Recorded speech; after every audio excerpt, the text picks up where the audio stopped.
Chapter 505, Departure. Having apprehended everyone deserving of it in the market district, and putting those who hadn't been arrested on the wanted list, Angoulême found a rare moment of leisure. He shifted his focus to selecting members for the Trier diocese team. Choosing from the Inquisition in the market district was impossible. Armed with information from Saint Vive Cathedral, he casually visited the Inquisition in Quartier de l'Observatoire, the prison district, and other locations where he engaged in detailed conversations with the target purifiers. He swiftly concluded his work and returned to his rented apartment in Quartier de la Cathédrale commémorative, promptly falling asleep. Angoulême slept until the early hours of the morning, awakened by the growling of his stomach. He nibbled on a piece of white bread, complemented by his stockpiled jerky, butter, and red wine. Observing the unwashed cutlery on the coffee table, he contentedly seated himself in front of the miniaturized analyzer and switched on the radio transceiver. During this time, the telegraph group was most active. After sending a telegram to announce his presence, Angoulême pulled over a pillow, placing it behind him as he leaned comfortably against the wall. Soon, amidst the clicking sounds, the analyzer, powered by numerous components, spat out a telegram. Angoulême's forehead twitched at the sight of the telegram's signature, Hidden Blade. He picked up the telegram and quickly scanned its contents. 7, you're finally here. I have something to tell you.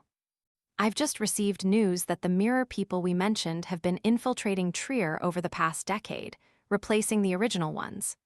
Countless Trier citizens are already mirror people, and no one knows their ultimate goals, but it can't be anything good.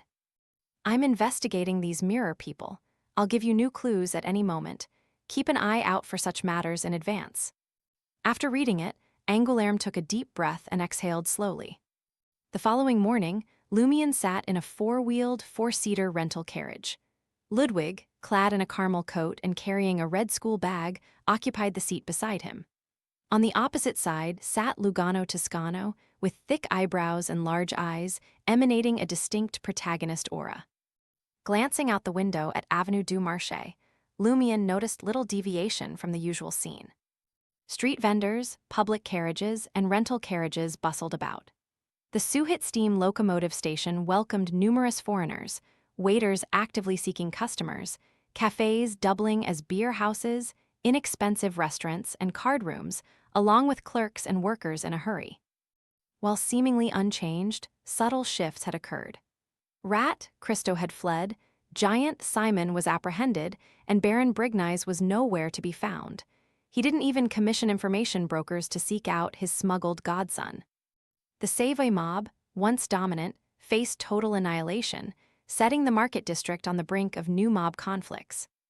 The dark brown rental carriage, marked with a yellow plate, gradually departed from the lively and somewhat chaotic surroundings.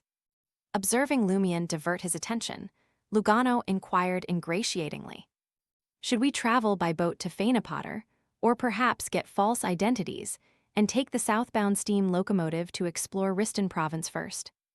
He initially considered mentioning Cordoue but refrained, sensing it might unsettle Lumion. Instead, he referred to their shared hometown, Riston province, in a broader context. "It's in the hands of fate," Lumion replied with a smile. Producing 3 post-it notes, he scribbled various options with the black fountain pen he carried: boat, steam locomotive, and direct travel. Crumpling the notes into balls, he deftly shuffled their positions, presenting a dazzling display of sleight of hand. "Your turn, let's see what fate has in store." Lumion extended his right hand to Lugano. "Isn't this too arbitrary?" Lugano pondered, surprised by the randomness of selecting their travel method to the Fanepotter kingdom through drawing lots.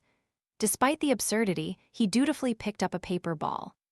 In any case, he had already received the 5,000 Verldor advance payment. Lugano unfolded the paper and read the word ship. Lumion nodded and smiled. "Very good, then let's take the steam locomotive." Lugano's expression became uncertain as he instinctively glanced at the wanted criminal worth 60,000 Verldor sitting across from him. He wondered if Lumion was manipulating him to eliminate the wrong option or simply playing a prank. Forcing another smile, Lugano suggested, Shall we head back to the Suhit steam locomotive station? No, to the northern train station, Lumian replied, turning to Ludwig, who had been quietly eating without uttering a word. Northern train station. Lugano felt increasingly puzzled by his employer's decision. Trier had two main steam locomotive stations: Suhit, connecting the southern and central regions, and the northern train station, responsible for the northern provinces. If their destination was the Fanapotter Kingdom and Riston province, the logical choice would be Suhit. Why, then, were they going north? Recognizing that it wasn't his place to question his employer's decisions, Lugano instructed the carriage driver to alter their course. As noon approached, the rental carriage arrived at the northern Trier train station. I have to disguise myself and find a broker to fake my identity to buy a ticket, as Lugano directed the carriage driver to a more remote area. He turned to look at Lumian, preparing to make a suggestion. He was met with an unfamiliar face. The short flaxen-colored hair, brown eyes, and other facial features combined to create the appearance of a stranger. If not for the silver earring on his right ear and the familiar clothes, Lugano might have believed they were ambushed by official beyonders, having quietly dealt with Lumian. Purchase a ticket to Port Gatti in Upper Coastal Province, Lumian calmly instructed. Upper Coastal Province, Port Gatti. Lugano suddenly grasped Lumian's strategy. While his employer did intend to take a boat to the Fanapotter Kingdom, he chose a less obvious route. Instead of departing from the nearest Port Le Sueur in Paz Province, he opted for Upper Coastal Province to the north. For an ordinary person, it might seem wasteful, but for a wanted fugitive evading enemies, an unconventional approach could prove to be a prudent choice at avoiding potential dangers. In the business carriage of the steam locomotive, divided into 6 cozy private rooms, Lumian's gaze swept across the slightly ajar carved wooden door, the table adorned with a vibrant, multicolored tablecloth interwoven with golden threads, the plush sofa that doubled as a bed, and the slender wooden wall adorned with oil paintings. A satisfied nod escaped him. A private room like this commanded a hefty price of 400 Vril d'or, accommodating no more than 4 individuals. The steam locomotive promised a 12-hour journey with an 8-hour night stop, totaling 20 hours. Travel costs were 30 Vril d'or for a third-class seat, 45 Vril d'or for second class, and 60 Vril d'or for first class. The exclusive small private rooms in business class demanded 100 Vril d'or per person, sold only in packages to maintain the privacy of business companions. For a wanted fugitive like Lumian, this setup was perfect. Equipped with the lie earring and the niece face, Lumian had no real need for the privacy or luxury of the business carriage, but there was a compelling reason for his choice. The business carriage provided 2 complimentary meals, dinner tonight and breakfast tomorrow. A convenience that would spare Lumian from many hassles. Sigh, a child has to eat something warm. I just hope his appetite doesn't startle the attendants.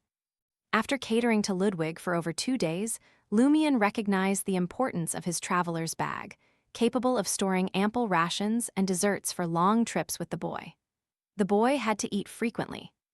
Amidst the whistle, Lumian settled into his seat, absorbing the rhythmic clanging sounds as the scenery rapidly retreated on both sides.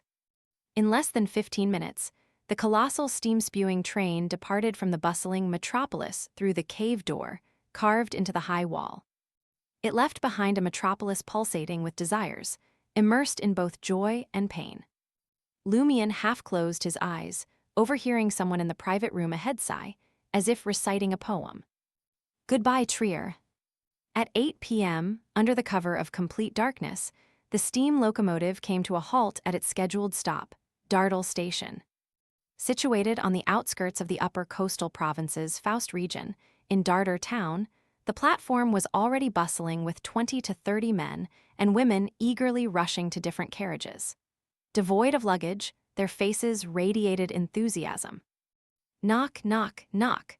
A middle-aged man, sporting thick black hair and a slightly hooked chin, rapped on the glass window corresponding to Lumian's private room. With interest, Lumian pushed open the window and greeted with a smile, "What can I do for you?" "Monsieur, would you like a drink? Perhaps a cozy bed instead of a sofa?" The middle-aged man inquired in Intijan, his accent heavy. A bar with its own motel, Lumion was enlightened. It seemed like local merchants were soliciting customers right on the platform. That's right, that's right. Our bar boasts some charming little frogs, the middle-aged man winked suggestively. Little frogs, Lugano, seated across from Lumion, asked, puzzled. The middle-aged man pondered for a moment and explained, that's our slang here in Coastal. It means the same as your Trier pusses. In Trier, pusses often carried dual meanings, referring to both female reproductive organs and prostitutes. Is that so? Lumion had suspected as much, but wasn't entirely certain. Seated beside Lugano, Ludwig chimed in eagerly, anything good to eat. Without awaiting the middle-aged man's response, Lumion teased Ludwig with a smile. I thought you were going to ask if the meat was tender or chewy and if it tasted good. Initially unresponsive, Ludwig suddenly realized something and cursed, sick. Observing this, the middle-aged man swiftly introduced the local specialties. Meanwhile, outside the station, dogs started barking in the town.